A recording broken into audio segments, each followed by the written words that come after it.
उस रात रामू मेरे कमरे में आया और बोला, मेम साहब खाना लगा दूं क्या? मैंने कहा मुझे अभी भूख नहीं है। फिर मैं बोली, रामू मेरा एक काम करोगे? तो रामू बोला, बिल्कुल करेंगे मैम साहब। मैंने कहा, रामू मेरी तबीयत ठीक नहीं लग रही, थोड़ा सा तेल गर्म करके लाओ, मेरे हाथ पैर दबा दो और मेरी मालिश भी कर देना। रामू बोला, ठीक है मैम साहब, हम तेल गर्म करके लाते हैं। मैं उस साथ गाउन पहने हुई थी, मैं बेड पर लेट गई। रामू 5 मिनट में तेल गर्म करके मेरे कमरे में आ गया और वहीं खड़ा हो गया। मैंने अपना गाउन घुटनों तक उठा दिया और कहा, रामू मेरे पैरों को तेल लगा के मालिश कर दो। रामू जी मैम साहब करके मेरे पैरों को तेल की मालिश करने लगा। मैंने जानबूझकर अपना गाउन ऊपर उठा लिया ताकि रामू को अपने जलवे दिखा सकूं। रामू मेरे पैरों की मालिश करते हुए मेरी टांगों को घूर रहा था।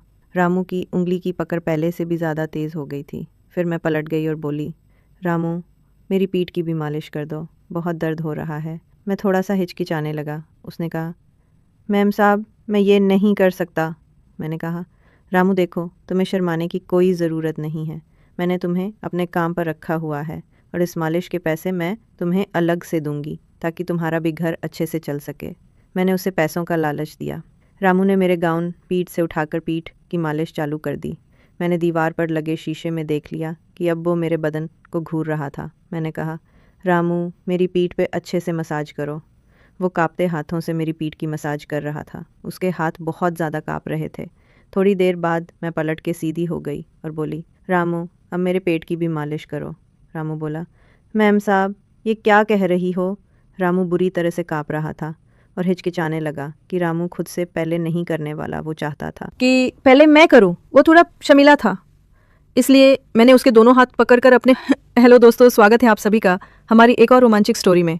उम्मीद करती हूँ कि आपको ये कहानी बेहद पसंद आएगी। मेरा नाम रोमा है और मैं 24 साल की खूबसूरत महिला हूँ।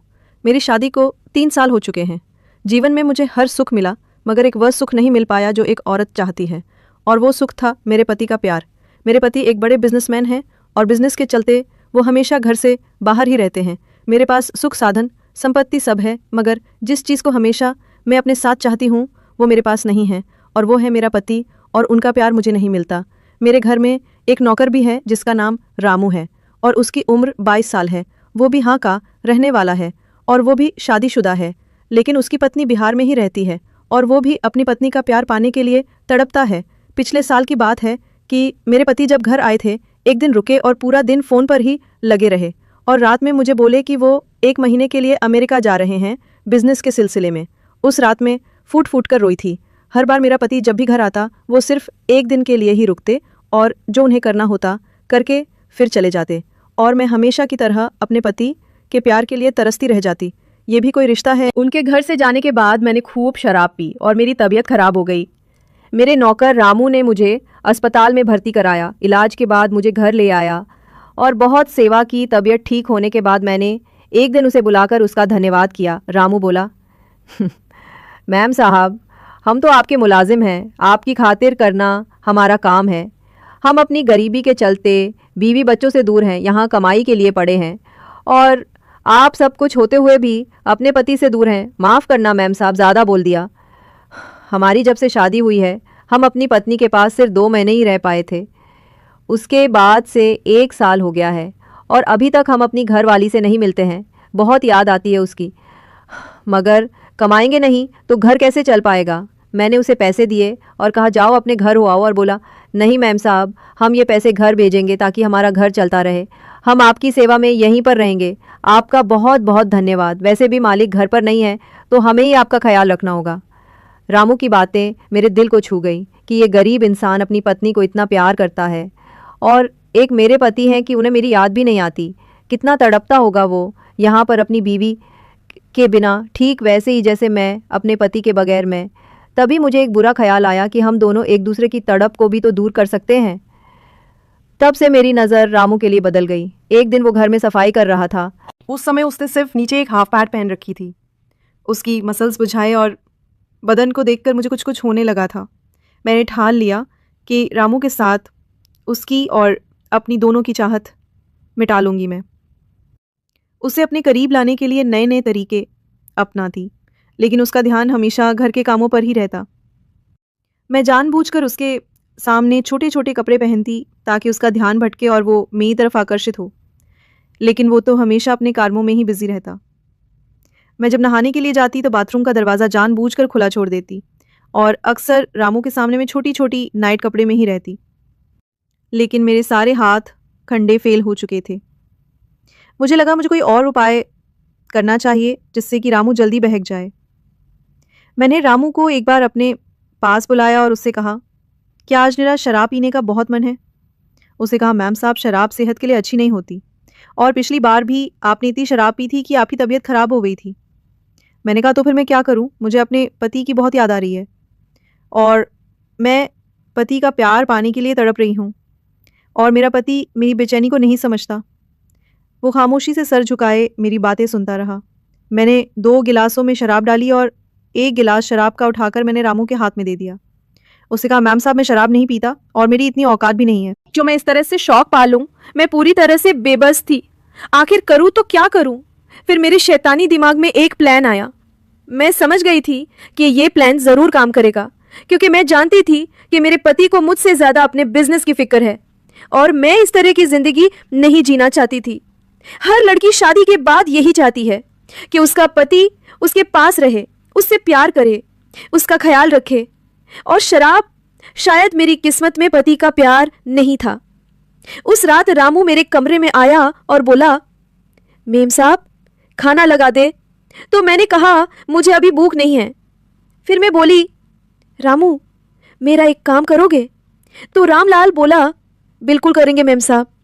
मैंने कहा, रामू मेरी तबीयत ठीक नहीं है, लग रही थोड़ा सा तेल गरम करके लाओ और मेरे हाथ पैर दबा दो और मेरी मालिश भी कर देना।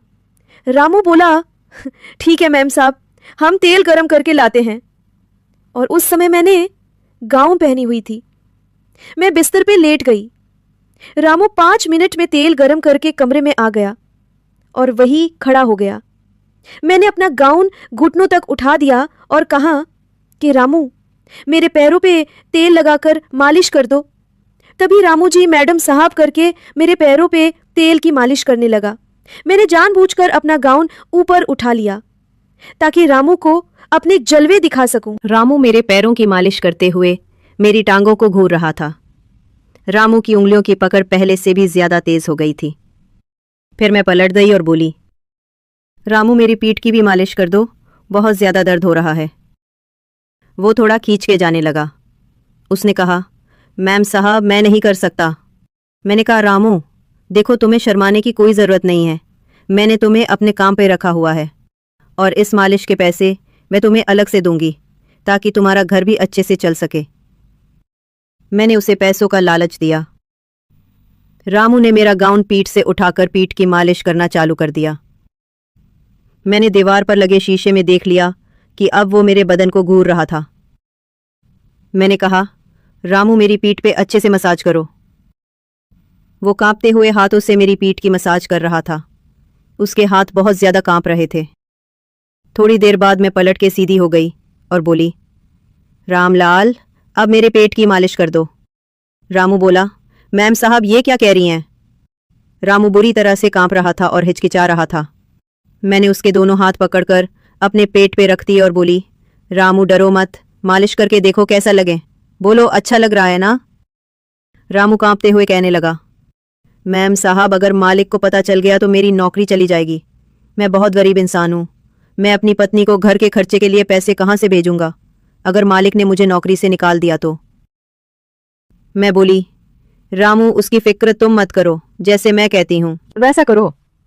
वैसे भी तुम्हारे मालिक यहाँ नहीं रहते, वो तो 1 महीने के लिए बाहर गए हुए हैं और घर में हम दोनों के अलावा और कौन है जो तुम्हारे मालिक को ये सब बताएगा?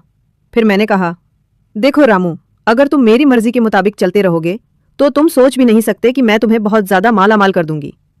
तुम्हें अपनी पत्नी को पैसे भेजने के लिए ज्यादा हाथ पैर नहीं मारने पड़ेंगे।